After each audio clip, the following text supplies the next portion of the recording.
ሳሚ ከመሄድሽ በፊት የልቤ ተስፋ የደስታዬ ስሜት የአይኔ ማረፊያ ውዲቷ ወይዘሪት ትናፍቀኛለሽ እንደ እሑድ ሌሊት አሁን ገና ገባኝ ፍቅርሽ ሲዋደኝ የፍቅር ሰመመን የደስታ ጮራ እንደ ሴት አንበሳ ግርማሽ የሚያስፈራ ሰላምና ጤና ይሁን ካንቺ ጋራ ሰላምና ጤና ይሁን ካንቺ ጋራ አሁን ገና ገባኝ ፍቅርሽ ሲዋሃደኝ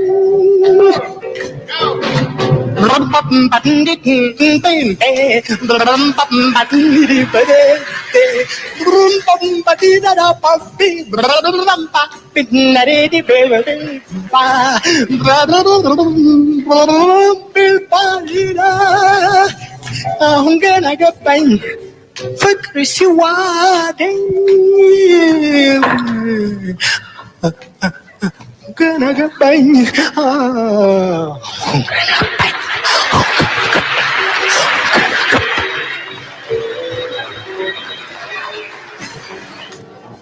Take me in your arms and never let me go. Whisper to me softly with the moon's love. Hold me close and tell me what I want to know. Say to me gently, let the sweet will flow. Come a little closer, make love to me.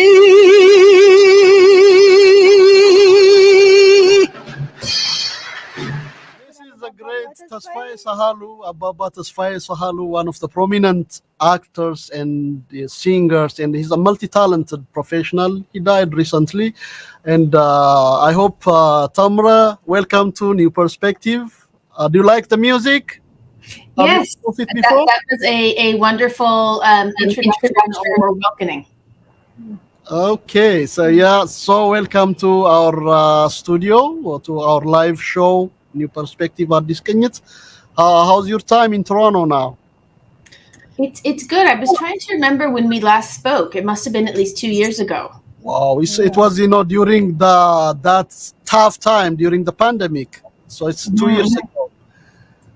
So have you traveled all over the world since then? A bit, but it's been for work, so it wasn't really for relaxation. But I went to South Africa, to Ethiopia, to Tanzania, and a few times into Europe. I'm probably flying too much. I'm kind of missing the pandemic time when I was just at home. Oh yes. So when you travel, you exhibit your film as well, or just? Some of them were for film screenings, but I mean, most of the film screenings happened virtually during the pandemic. Yeah.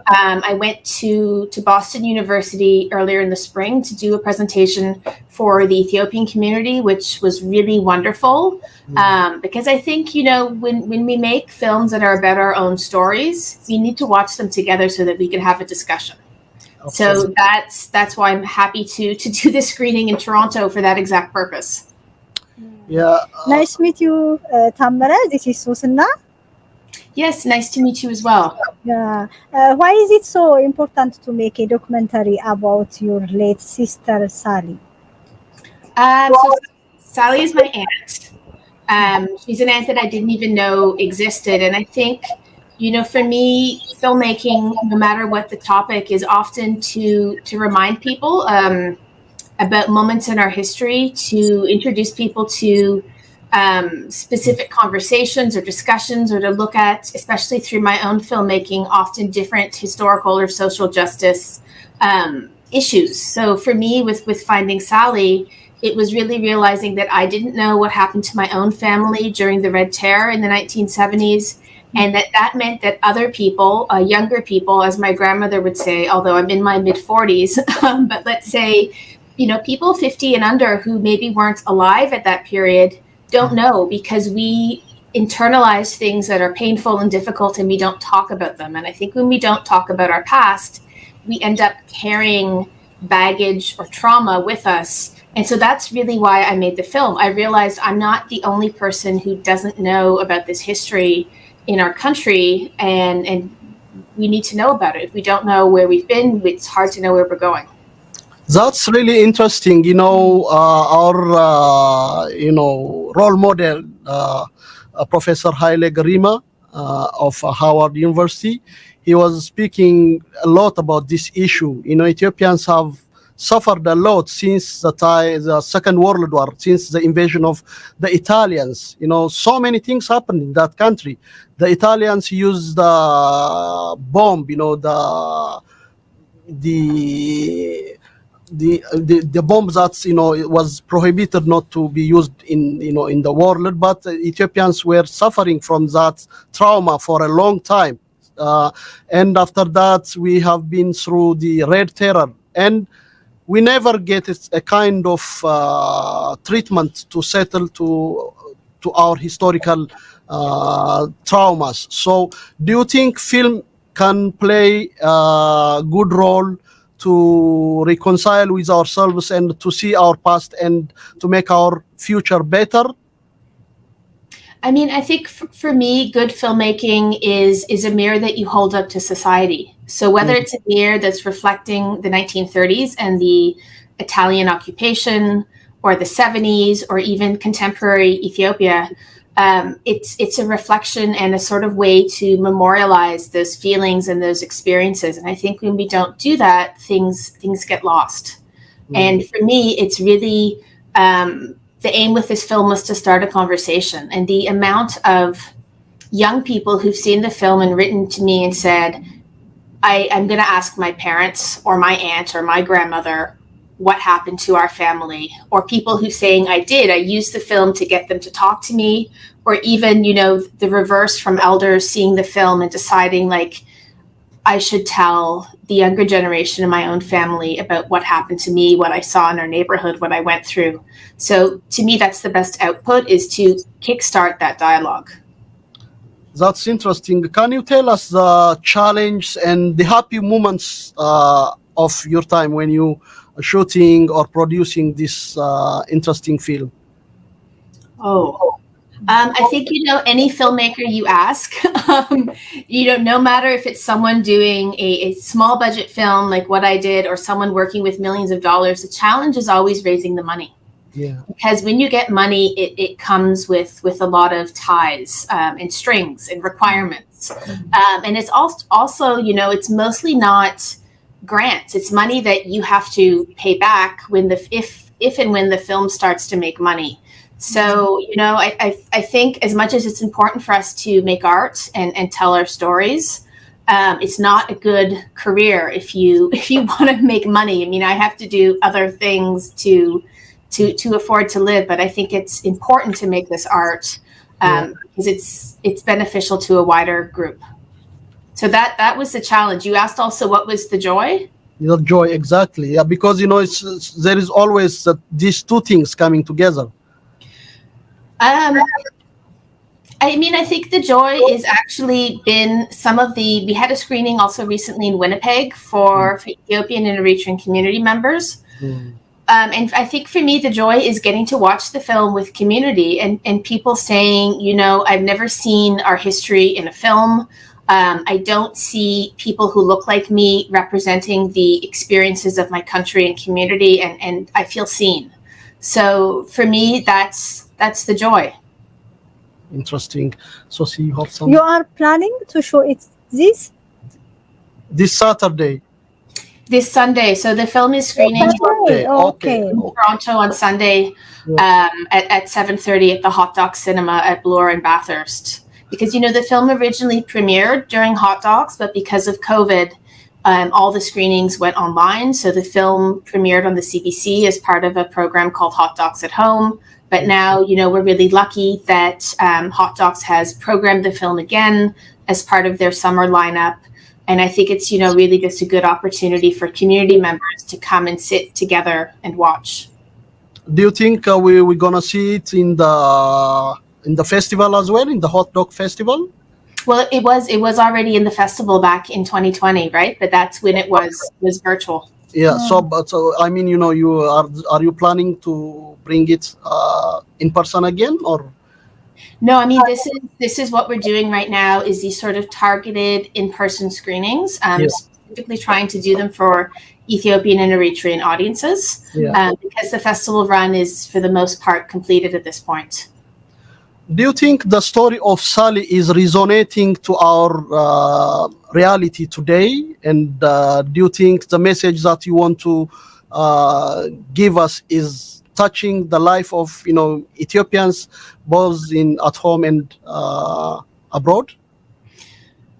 I mean, I think this is sort of similar to your earlier comment about like what happened under the Italians, what happened in the 70s, in the 80s. Like it's just this continuous cycle. So I think a lot of things resonate. I think, I don't want to give away the ending of the film, but that's sort of something I talk about at the end in terms of, what would Sally be doing if she was alive today? How would she fit into today's Ethiopia, and how do the goals and vision of young people like her in the 70s align with the goals and visions and hopes of young people today?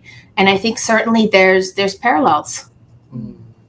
That's really amazing. She is one of the courageous young people who we lost in those tragic times. And but you gave her a life again, so that's really we really appreciate what you did. And as a director, what do you want us to take at the end of the exhibition next Sunday, and especially the Ethiopian community? There are so many people who know Sally in person and who went to the fields to fight against the dictatorial regime then. And what do you want them to take from you? Maybe before I answer that question, one of the other joys was the amount of people who write me, call me, come up to me at screenings because they knew Sally, because she was their teacher. I found some of her old boyfriends who watched the film and reached out to me, people who were her comrades. So I think that's, always been nice because there's constantly more people being unearthed and found. I think what do we take from it? I think sometimes we just have to sit and reflect. And I hope that we discuss, because I think, this is a film about my family and my family's secrets. But a lot of families have secrets. And sometimes we think keeping secrets is good, but actually it isn't always. And I think it's about having that internal discussion within our homes and then within the community are the things that would sort of, for me, be the foundation of being able to have better conversations that are more fruitful at a national level. I hope so. It will create that conversation. Especially this is a city that so many EPRP former members were living. So I hope they will join you on Sunday. And do you expect any conversation on the exhibition day or? Yeah, so there's a Q&A after the film. Yeah. So yeah, I think that's also important. And then I'll hang out as long as I have to talk to anyone else who wants to chat. What's the most, surprising findings that you get when you were shooting in Ethiopia, following her route, to Asimba? I think the thing that was most surprising was when we were in Asimba, the amount of people in the village that came up to me and said that I looked like Sally or thought that I was her relative, which I, from looking at her, don't make that connection myself. So that was a little bit like eerie. But also the fact that, she hadn't been there in over 40 years and they remembered her. It's not like she left behind photos, right? So I think that was the most peculiar. The other thing that there's a sequence at the end of the film when we're in Asimba and the family is together, just sort of trying to have a resolution. And on that day, we were in a churchyard.